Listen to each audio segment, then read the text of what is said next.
pagi untuk kita semua. Perkenalkan, nama saya Idian Indira Pokotiober, SSI, MSI, salah satu dosen dari Universitas Portugis dan Papua, Fakultas Sains dan Teknologi, Program Studi Biologi.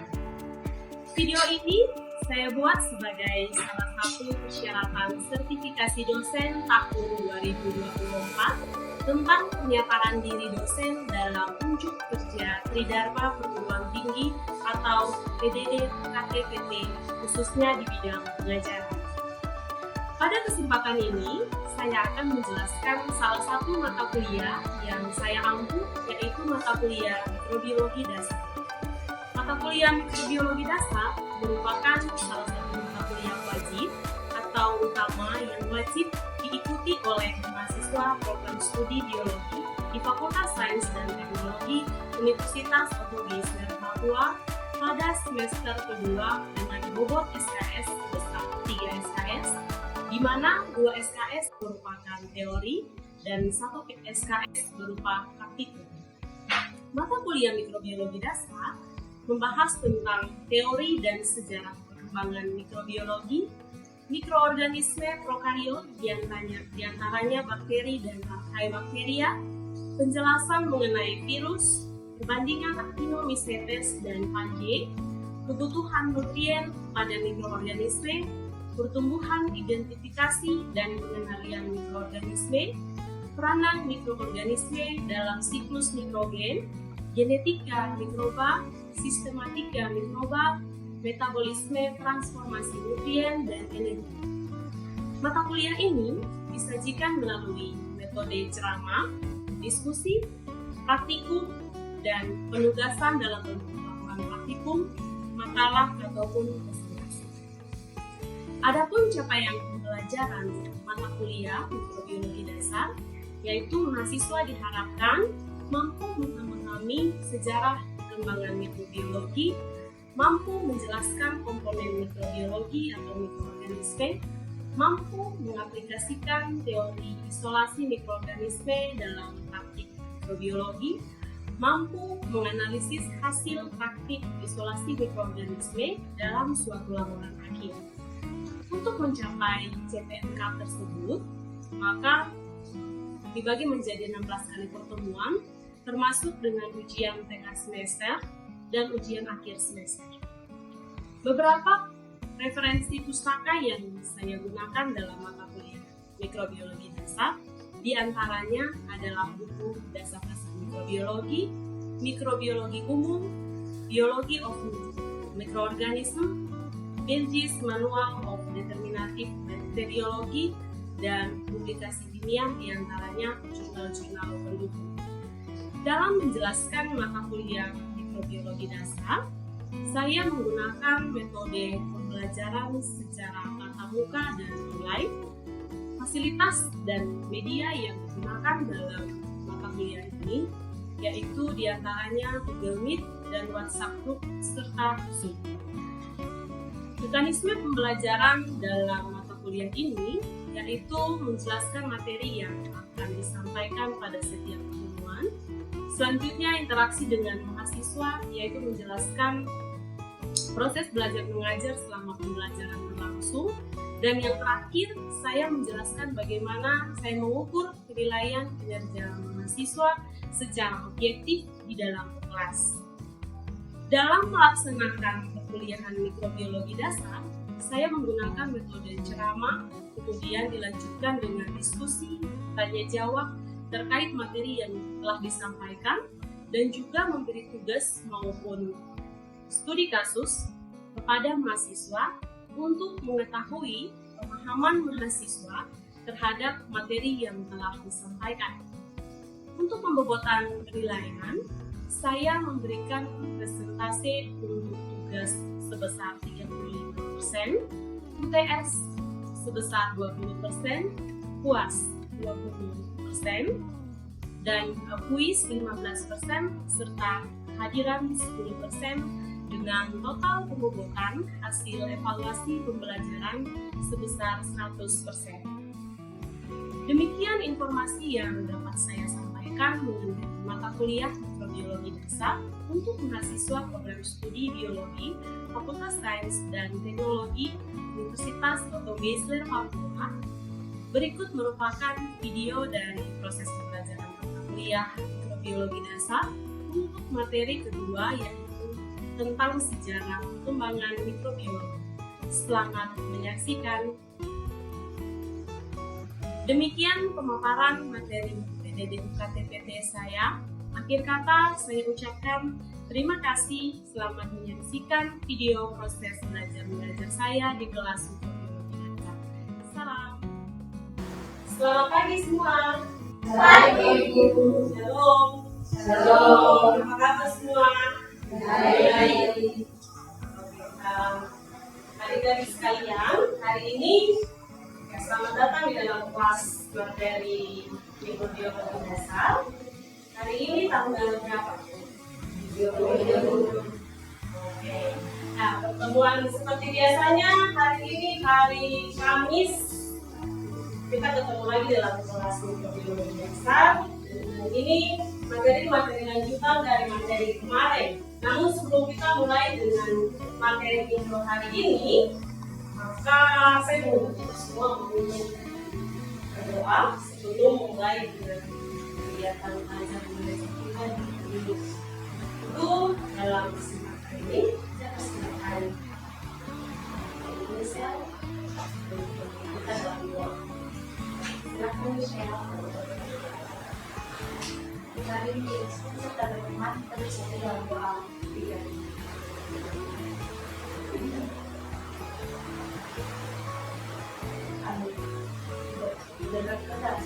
Terima kasih Sel. Ya, untuk semua sudah siap kok hari ini kita belajar lagi tentang mikrobiologi dasar. Tapi sebelum itu Ibu mau cek kehadiran dulu. Panggil namanya hari ini hari Kamis tanggal 30 Mei. Panggil dari mahasiswa atas nama Belmina Anastasia Moren. Ada? Hadir? Srinati Selmiati. Oh ya, Selmiati hari ini dia izin. Evelyn Jessica Anastasia Agustina Amsansi. Kemudian Aris tidak hadir. Michelle Yamana, Liti Menjawani, Simon, hadir. Novela, Dina, Vira Ikwa, Magdalena, Marta. Kalian ada berapa orang hari ini yang hadir? 12 orang. 12 orang siap mengikuti materi mikrobiologi dasar hari ini. Ya, adik-adik sekalian, hari ini kita belajar masih tentang sejarah mikrobiologi. Dari suku katanya, mikrobiologi dasar itu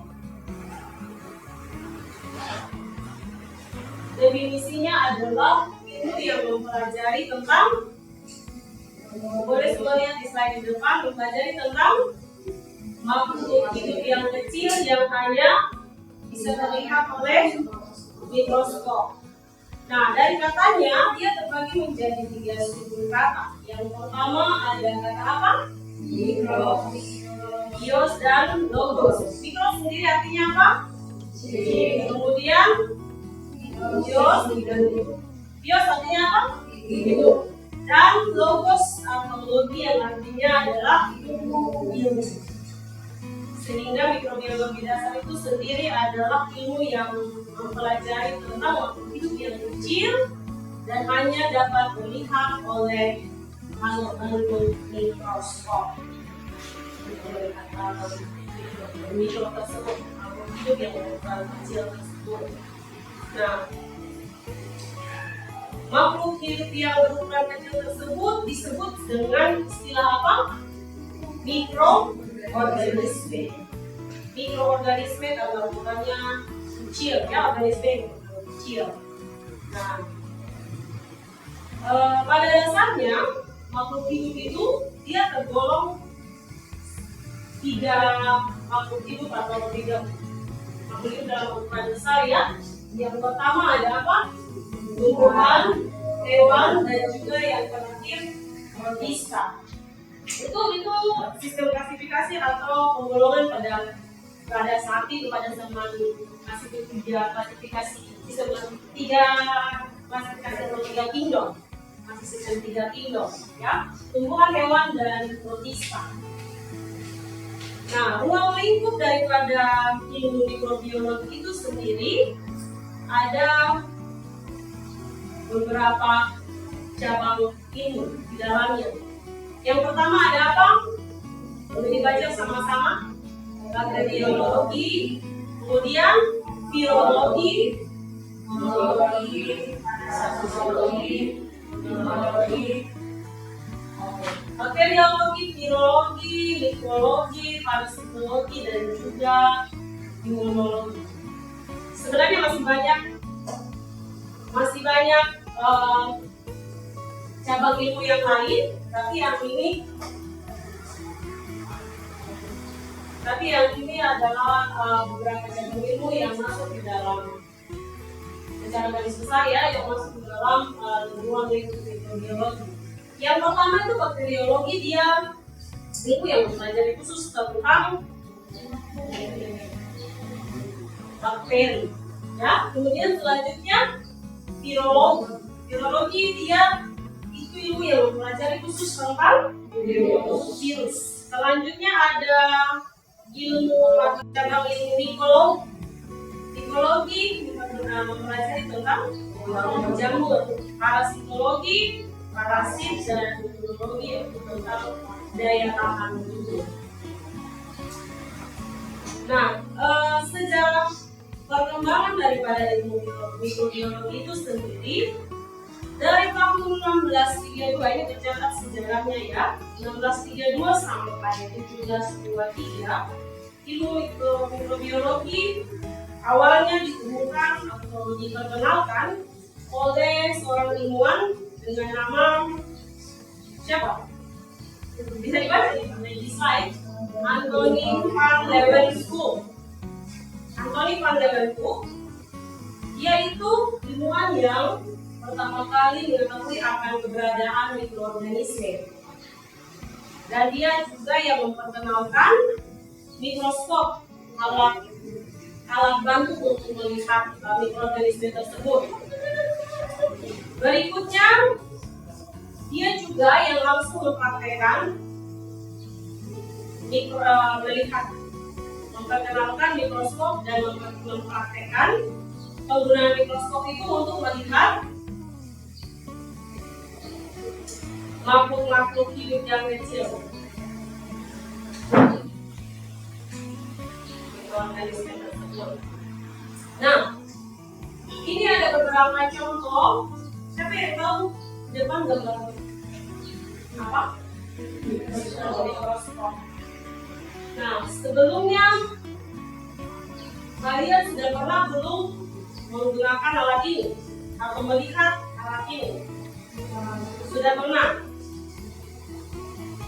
Alat mikroskop. Nah, mikroskop ini di alat mikroskop, di tubuh mikroskop itu sendiri dia punya beberapa komponen, ya, beberapa komponen dengan fungsinya masing-masing. Nah, alat ini secara umum dia punya fungsi tadi seperti yang kita sudah belajar, yaitu kontaminasi. Nanti kita akan lihat apa pengertian dari kontaminasi pada slide berikut. Jadi dia, selanjutnya di tahun 1876 itu ada satu ilmuwan lagi. Setelah 1860 ada satu ilmuwan lagi yang memperkenalkan ke kita. 1900 juga ada Edward Jenner, dan di 1929 ada Alexander Fleming. Dengan penelitian mereka masing-masing memperkenalkan kita. Ada pertanyaan? Bisa silakan kalau ada yang bertanya, silakan bertanya.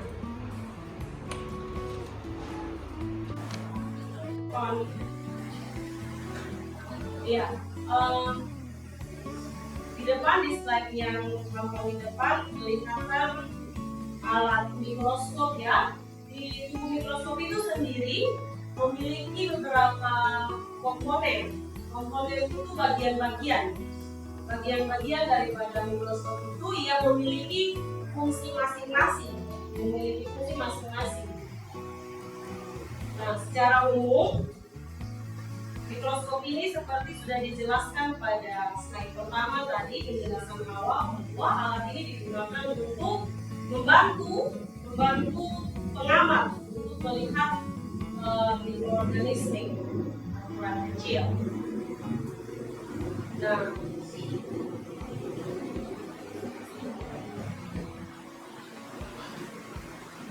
mikroorganisme berukuran kecil menggunakan alat bantu mikroskop. Yang berikutnya masih berkaitan dengan sejarah perkembangan mikrobiologi.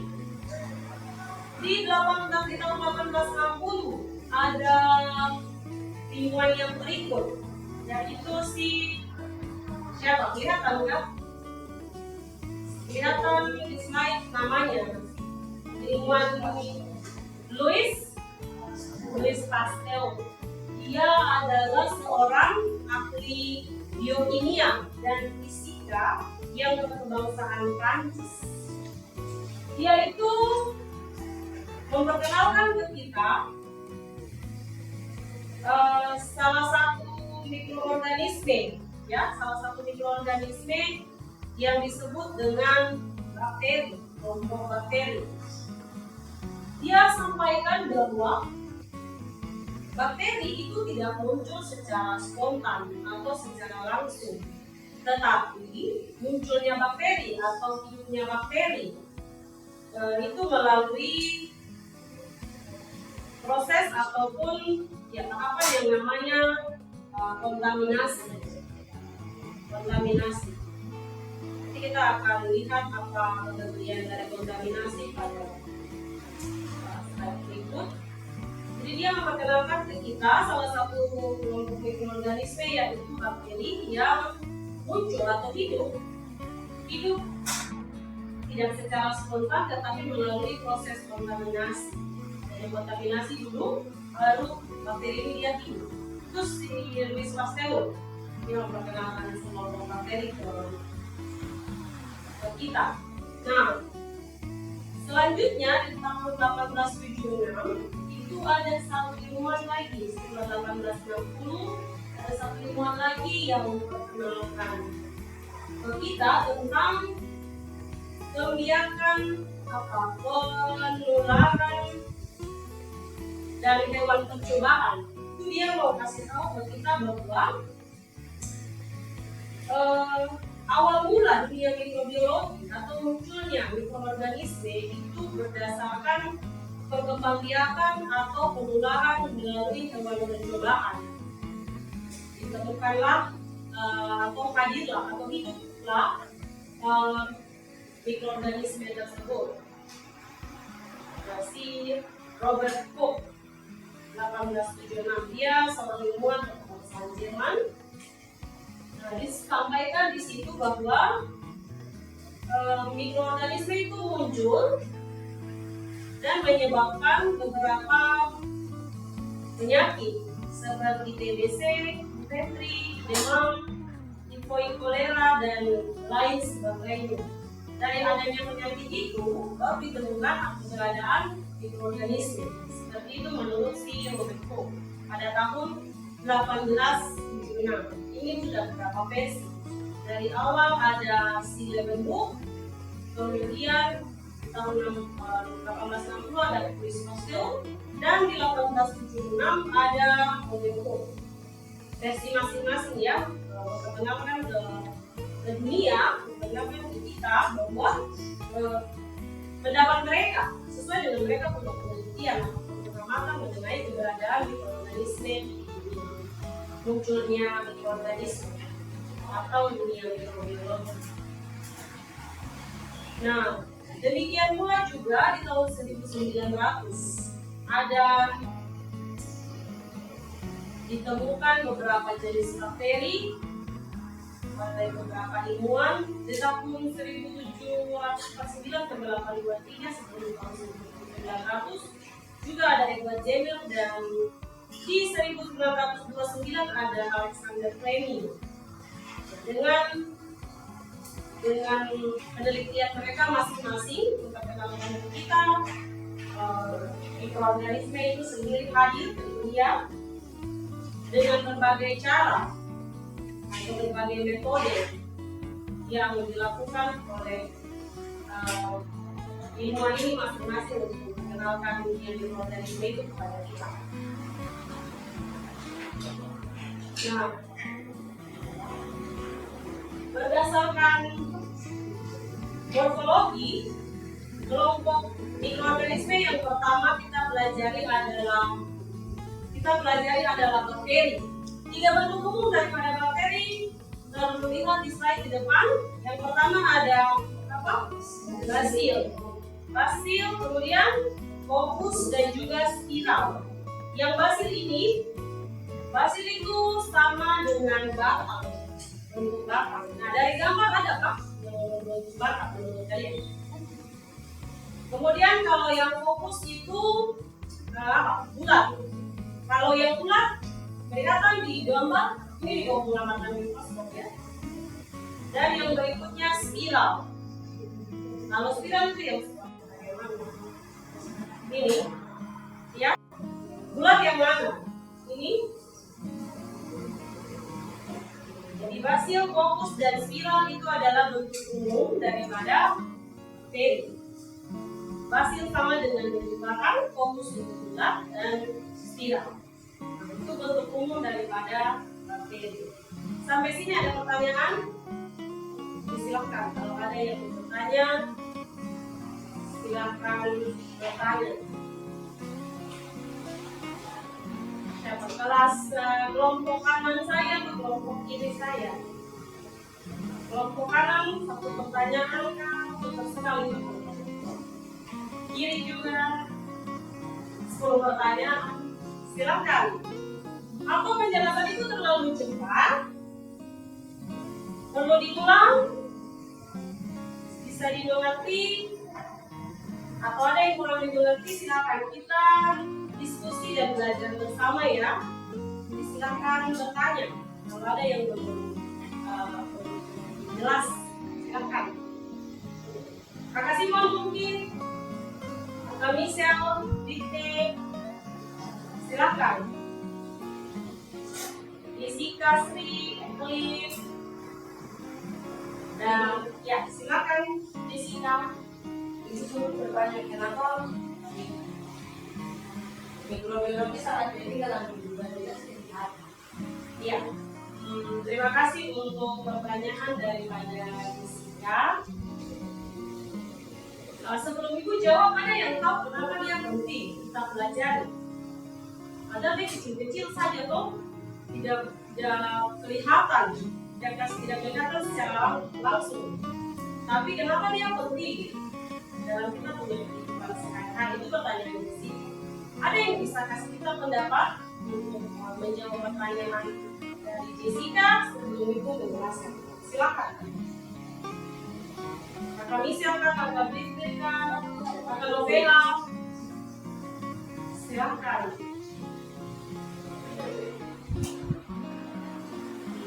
Oke, kalau tidak ada Ibu akan jelaskan betapa pentingnya dunia mikrobiologi dalam kehidupan kita sehari-hari.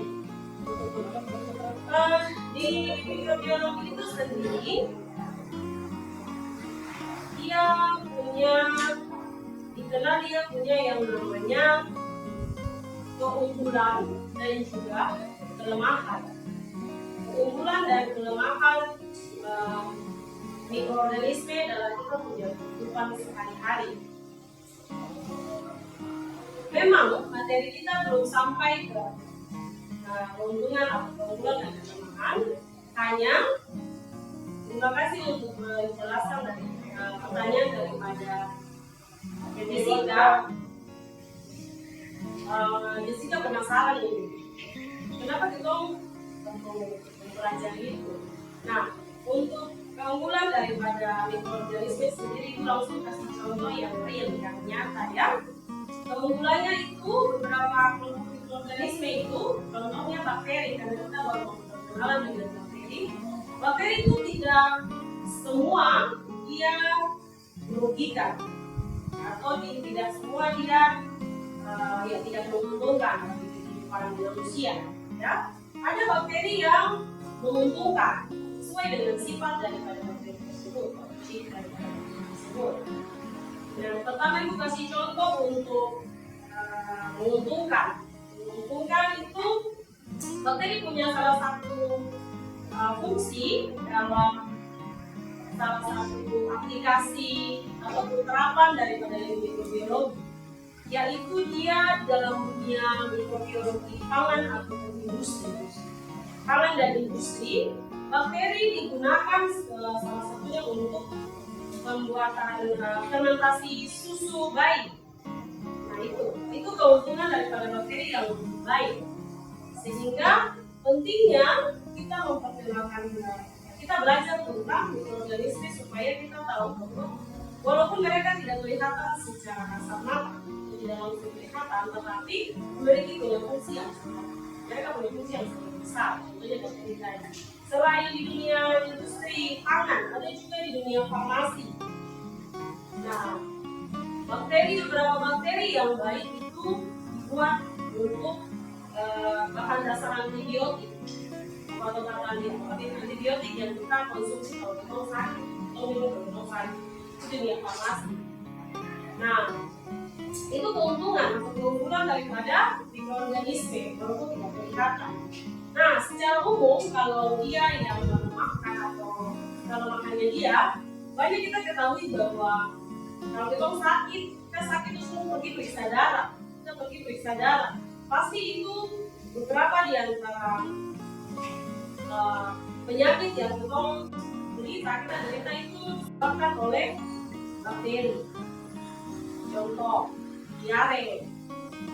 Diare disebabkan oleh salah satu jenis bakteri yang mengganggu saluran pencernaan kita dari apa yang kita konsumsi. Makanan yang tidak bersih, minuman yang tidak bersih, itu menyebabkan mengganggu saluran pencernaan kita. Karena adanya bakteri di dalam makanan yang kita atau minuman yang kita konsumsi tersebut. Itu kelemahan daripada bakteri yang menyebabkan penyakit. Tetapi keuntungannya seperti yang tadi itu sudah jelaskan. Jadi penting atau tidak kita berkenalan dengan dunia mikroorganisme.